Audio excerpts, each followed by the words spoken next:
Hello and welcome to Let's Talk Climate. I'm Megan Spicer of ecoAmerica, your host for today, and thank you for joining. Before we jump into our discussion, here are some brief housekeeping items.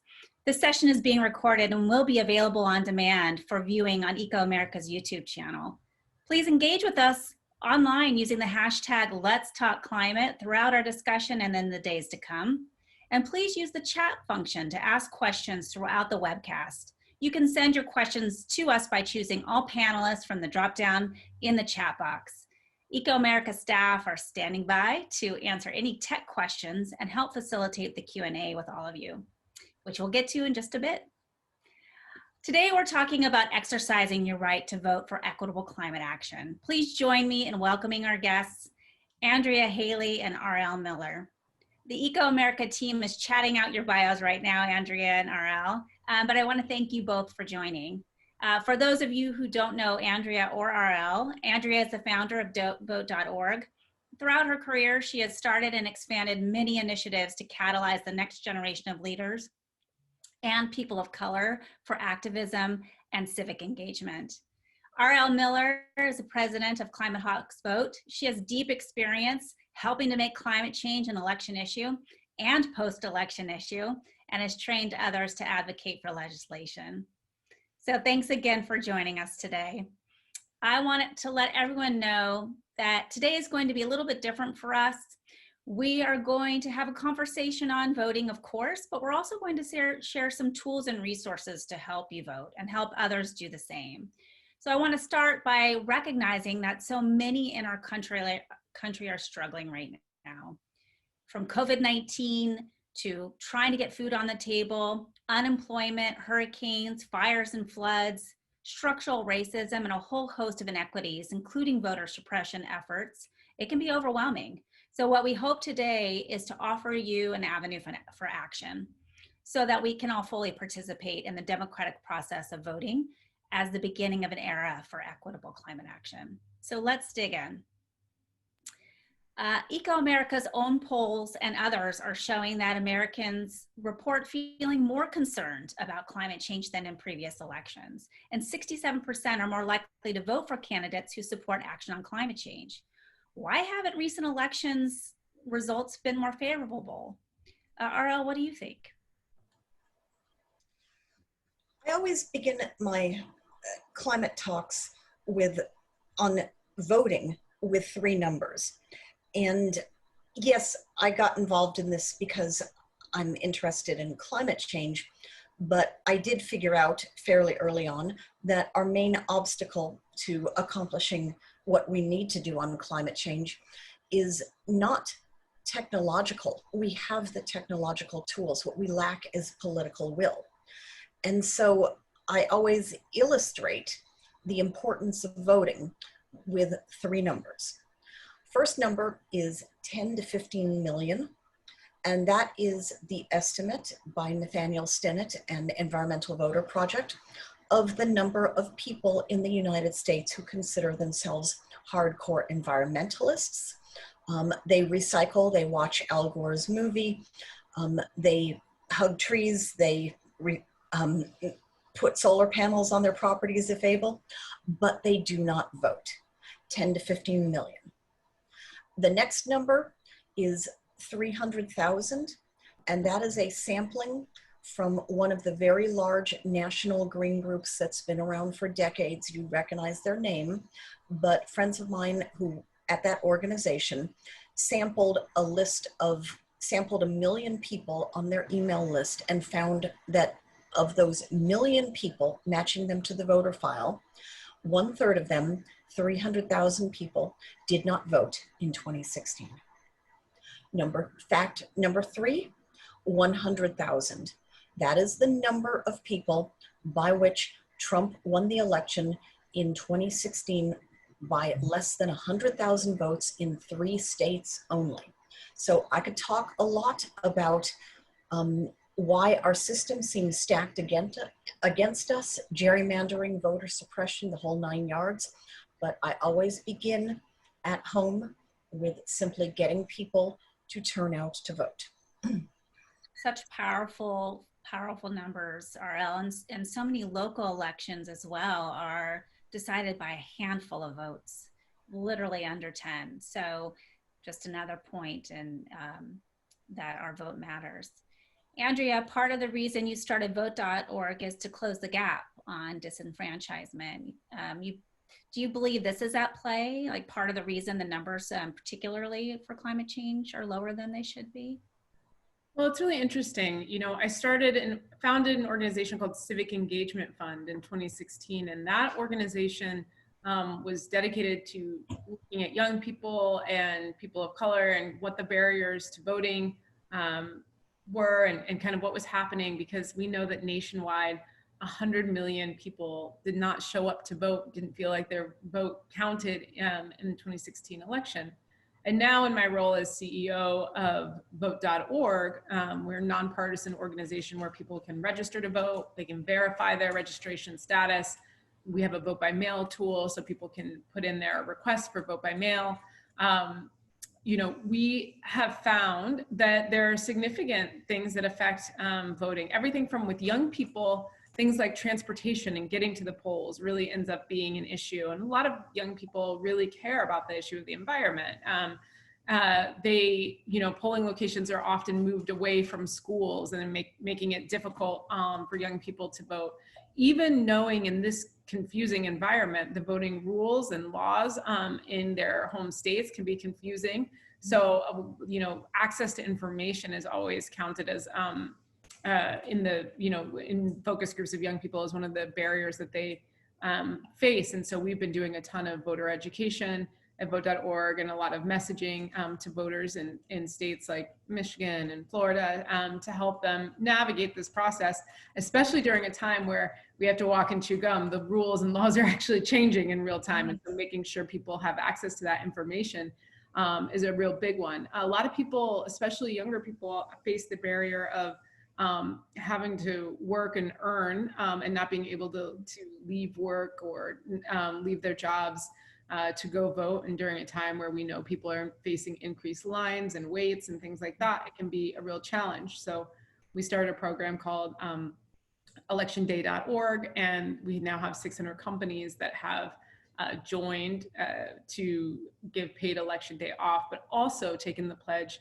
to get their workers vote ready, so that people are disseminating digital information about voting, leading people to sign up for our text message alerts and our email alerts around rules and regulations in your state, things like that. So we're seeing a lot of movement, but I do think that, you know, in communities of color, we faced barriers to voting for a very long time. It's not that long ago that I think we have to recognize that these voting mechanisms in every state aren't really built for full inclusion. They weren't really built that way to begin with. Nobody said, how do we get to 80% turnout and then work backwards from there? Hopefully this is a time where we can reimagine these systems and how they work in different states.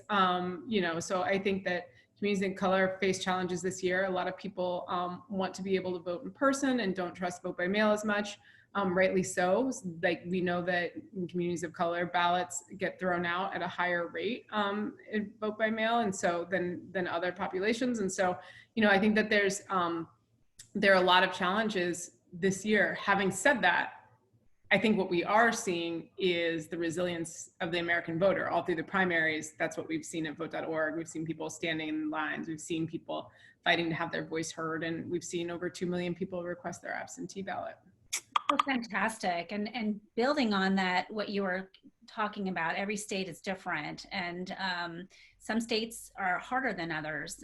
Slate magazine just came out with an article that goes into detail about the best way to vote in every state, and also highlights how hard it is to vote in each state. And I'm actually going to share that visualization with everyone right now.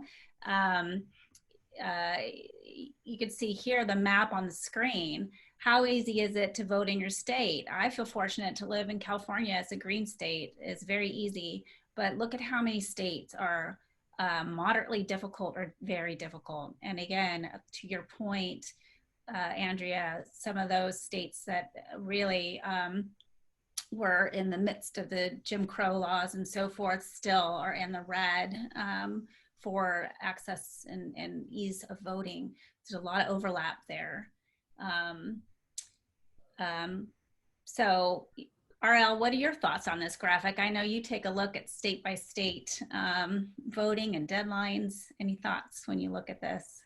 Any surprises? Sadly, none whatsoever.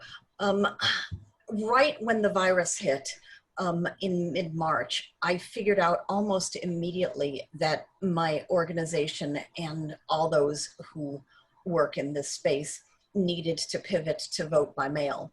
And so at Climate Hawks Vote, we use Save a Life, Save Democracy, Vote by Mail. And it's just shocking to me how difficult they've made it in a few of the states. And it's also not a coincidence that these are primarily red states. What I like about that Slate article that Megan has just posted in the chat is that it's very blunt about, for example, Texas. How easy is it to vote here? Very difficult. They've been litigating in Texas as to whether fear of contracting COVID-19 counts as a valid excuse to vote by mail. And the answer is no. And I'm going, what? I was fortunate in that my son was working in Wisconsin when they were going through the whipsaw of litigation on, can we turn into a vote by mail state? No, yes, no, yes. And it was just insane watching the back and forth. And unfortunately, the confusion ended up hurting people. A lot of votes simply just didn't get counted. And so my takeaway from all this is, do comply with everything that you need to do to vote by mail in your state. Keep in mind that some states are make it much harder than other states. If you're in those 5 states that are purely vote by mail, you can relax. We got this. We can chill. We know how to do this. If you're in the other 45 states, make your voting plan, make it early, and do follow up to make sure that your vote has been received. And I think that Andrea can talk a little bit more about that. But generally at Climate Hawks Vote, we've been advocating for people, if you live in one of the 35 or so states that are neither bright green nor bright red on that slate map, change your registration to vote by mail now. Get it done now. Don't wait until 3 days before the election. And if you live in one of those 11 states where it's very difficult, change the law. Get involved. Connecticut used to be one of those bright red states. And we've done some advocating around changing the law in Connecticut, and it's actually worked. Yay! Fantastic. Well, thank you for your work on that. You know, I think it's important. One thing that we keep touching on is know your information, right? And what I like about this Slate article, and we'll go through your site in a second, Andrea. What I like about this Slate article is you can actually scroll and go to your state. Like here's Alabama, one of the red states. It has the deadline, October 19th to register. No early in-person voting, strict voter ID law. So don't forget your ID, right? And here it does say you can cite fear of COVID-19 for a reason to vote by mail. So it has this information here and plus links, which I really, really appreciated. And I hope that this begins to answer one of our listeners' questions. Stephen from Los Angeles asked, how can people being blocked from voting at all for climate equity candidates if they can't even get to the ballot box?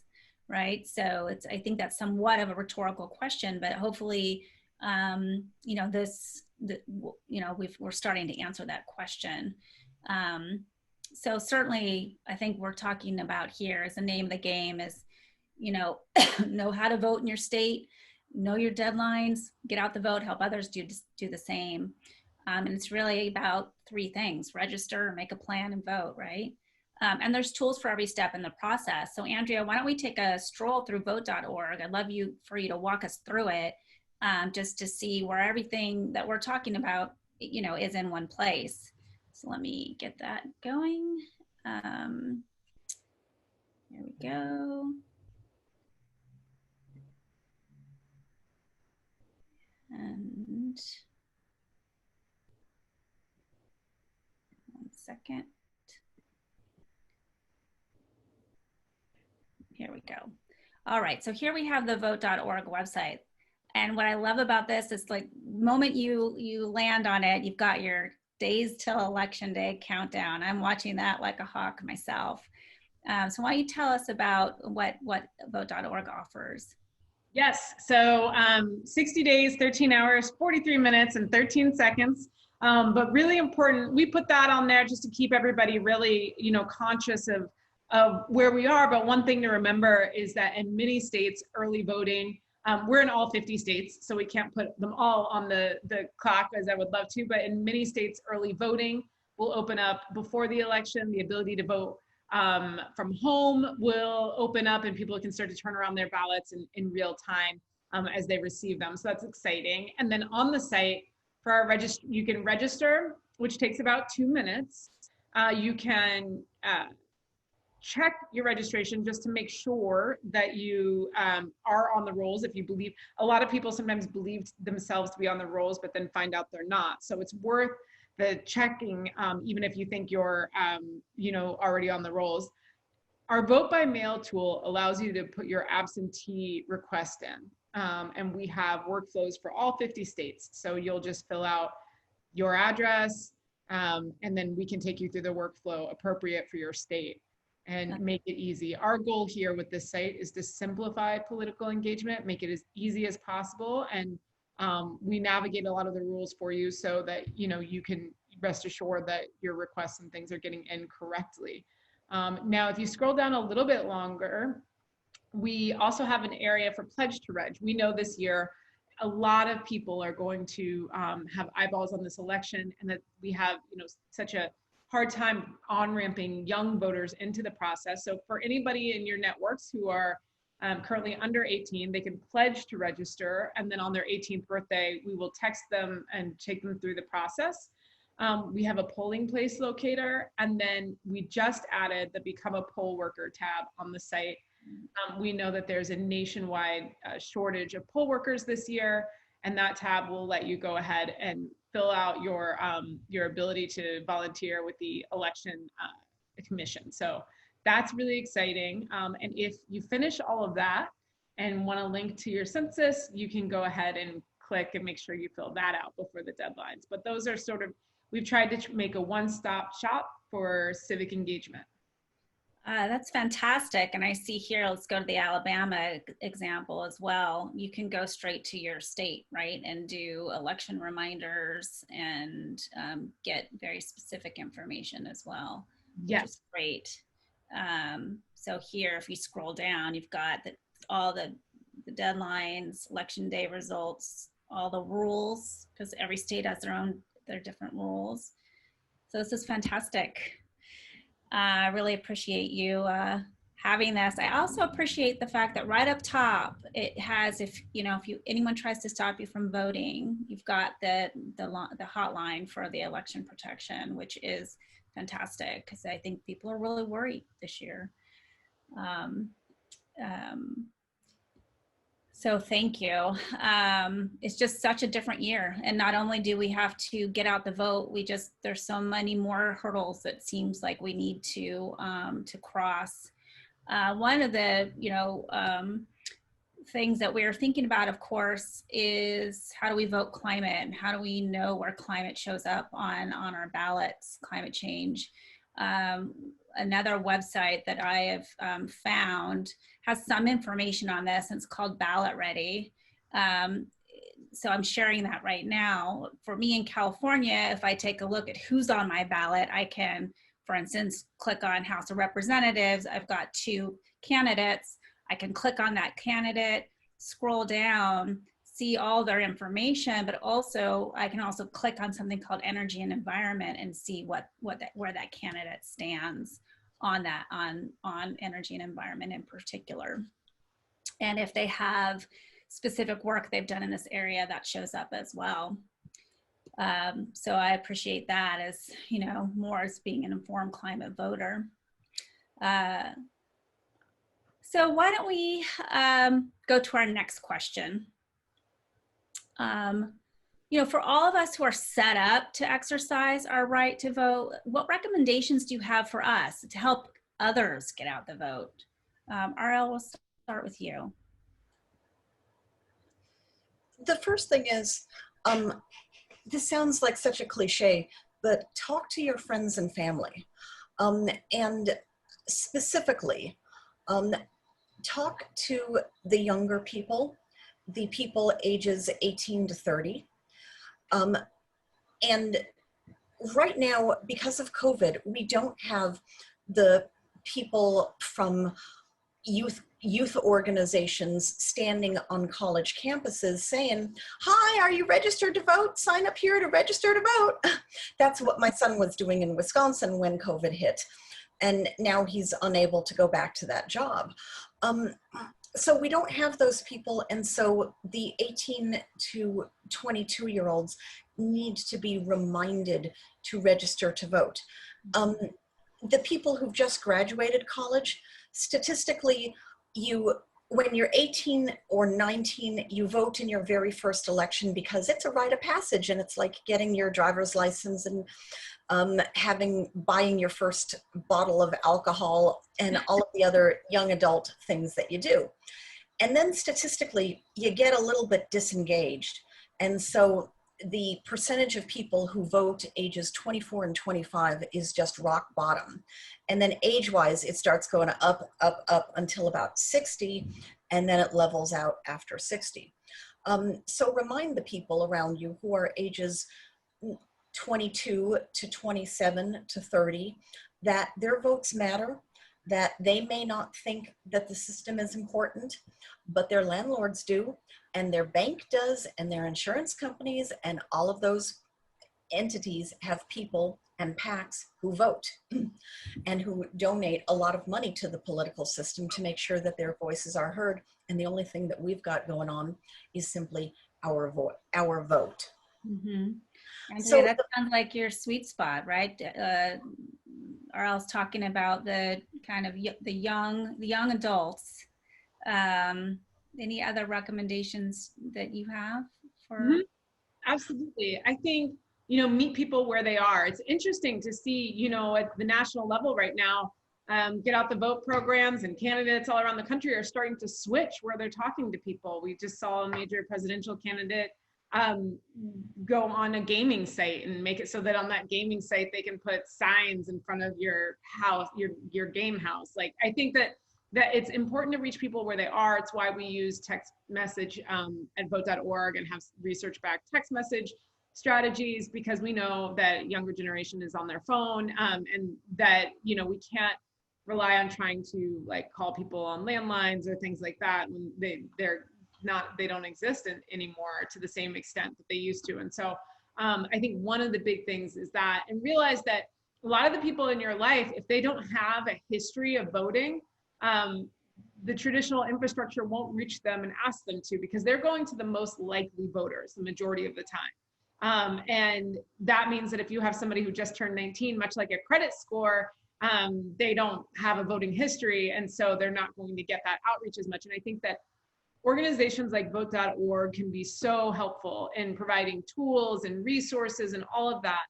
But at the end of the day, the most influential voice for anyone in your network isn't going to be, you know, Vote.org, it's going to be you. So like arming yourself with all of the information, which we've talked about a few times, you can use our site for that, and then going out and organizing friends and family, and letting everybody know how they can participate this year. Like, be that person who offers to drive people to the polls, be that person who you know, volunteers to be a poll worker. Appoint yourself the vote captain of your household. Go out and appoint yourself the vote captain of your friend network. Text everybody in the days up to the election. Have you gone out and early voted yet? Have you voted on election day? Have you, you know, and just really help do that organizing work. I'd like to say that organizations like all of ours can do that heavy lifting, but the truth of the matter is this is a collective effort, and it's going to take everyone to increase turnout exponentially. And we know that talking to your friends and family is the most effective way to get somebody to vote. Well, I really love your reminder as well. So I've set a reminder for myself, and like what I've put in my head was when I get that reminder, that's my key to remind everybody else in my network to do the same, to get out there and vote early. So I really appreciate those recommendations. We had some suggestions from Mary, who's listening today. She says, consider looping in college alumni groups for recent grads, or Greek systems like for fraternities and sororities. I know, those college organizations, I mean, I am decades out of college and I still get emails from my college trying to, of course, raise money, but how great would it be for them to get involved in the get out the vote efforts too, right? So I love that idea. And I think that the other thing to remind any organizations you're affiliated with, whether it's your college organizations or hobbies or anything else, like that the thing that's different this year, we always say make a plan to vote, but this year people really do need to make that plan and move it up and do it early.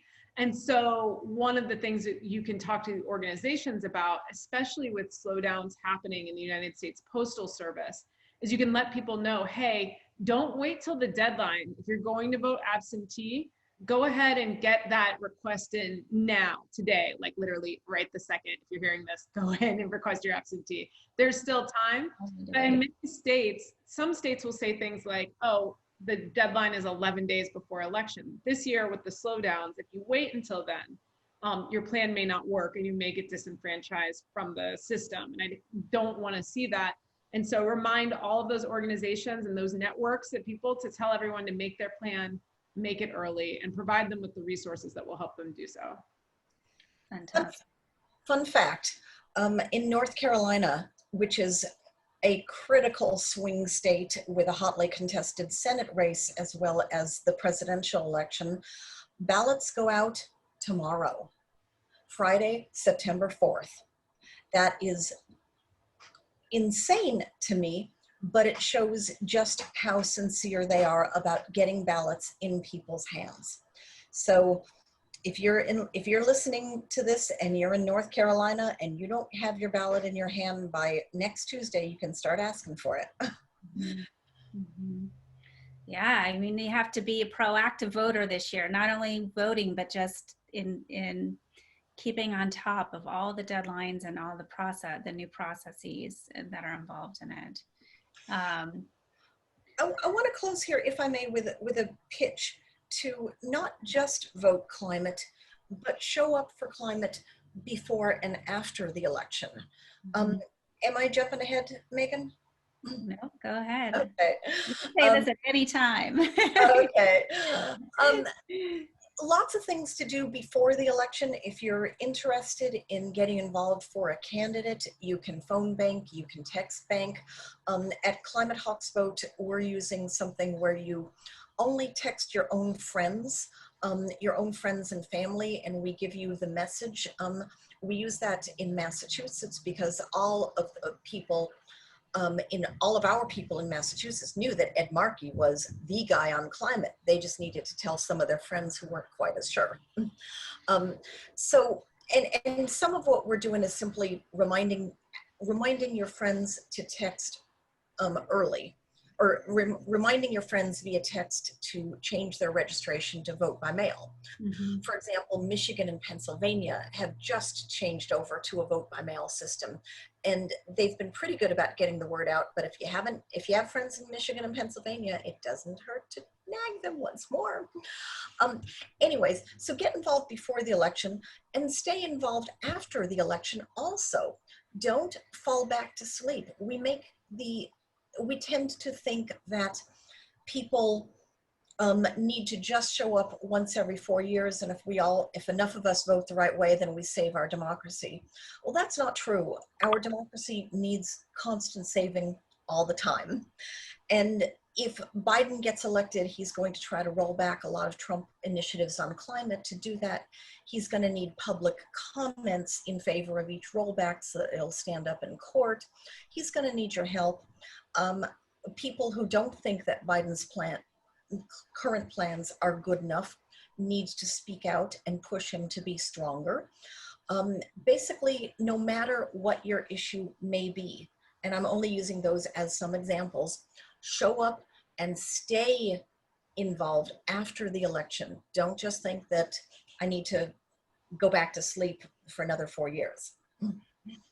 Absolutely. And all, you know, it's so important to keep the pressure on. You hear from elected officials so often, they don't hear enough from their constituencies, and it needs to be in multiple formats, whether it's, you know, via email, via, you know, appointment in person. But they need to know that, you know, the issues that we care about the most, where you stand on them, because that's their job, is to represent their constituency. There's some folks in the chat have been sharing some other ideas about helping others to get out the vote, writing postcards, sending letters. I know I've got teenagers in the house. They can't vote yet. They've done the pledge, but they want to be involved. I make voting a family affair. Since they were born, we walk to the poll together and vote. And we are going to be doing the postcard and letter writing campaigns to help inform folks of some of the information that's on the Voteorg website about voting registration deadlines and so forth. And we are at ecoAmerica trying to do our part in helping to get out the vote as well. We're building a repository of voting resources. I know the team has shared the link. I'll share my screen really quickly. What we're trying to do, of course, is, again, we can all do our part. You can be a 501c3, you can be an individual person, you can all help get out the vote. I want to thank RL for helping to put some of this together for us, and Andrea for also providing us some links, but really about verifying your registration, knowing your deadlines and eligibility, registering to vote and voting by mail, voting early, a whole bunch of resources about getting out the vote, helping others get out the vote, and of course, how to vote and how to plan. And we'll continue to update this repository as we learn about more information, and even also make it even more accessible. It's quite a long list to wade through right now. And what's really important is really that, you know, we make this as simple as possible in a crazy time. I want to do one last question, which is, you know, and I think you've touched on this in some way, but what is one thing everyone listening today can do right now to get out the vote generally or for our climate? Andrea, why don't we start with you? First, organize yourself. Go to vote.org and go through all those different workflows. Make sure that you're ready to go this year. Then think through who of your friends and family you can bring on board. Get everyone to make their voting plan and make it this week. Don't wait any longer. We're already here. This is already starting. The election is happening. Go ahead and make the plan. Then after that, think through, you know, your networks. Do you know somebody who owns a business? If you do, ask them to give paid time off to everyone who works for them. Advocate that your employer do the same thing. Think through schools and how they're reaching out, and ask them if they're sending out vote ready materials to their networks. Think through where your highest leverage moment is from your network perspective, and say, okay, is it my community group? Is it my church? Is it my, what is it? And then make sure that they are disseminating information to everyone in that group. And so I think that those sorts of things happening all across the country is how we will get to a high turnout moment, and really like getting excited too. We know that like, this is, you know, this work is really hard. And sometimes it's not always joyful, but really thinking here's an opportunity to shape the world as you want to see it. It's really exciting thing to do. We've seen resilient voters all through the primary.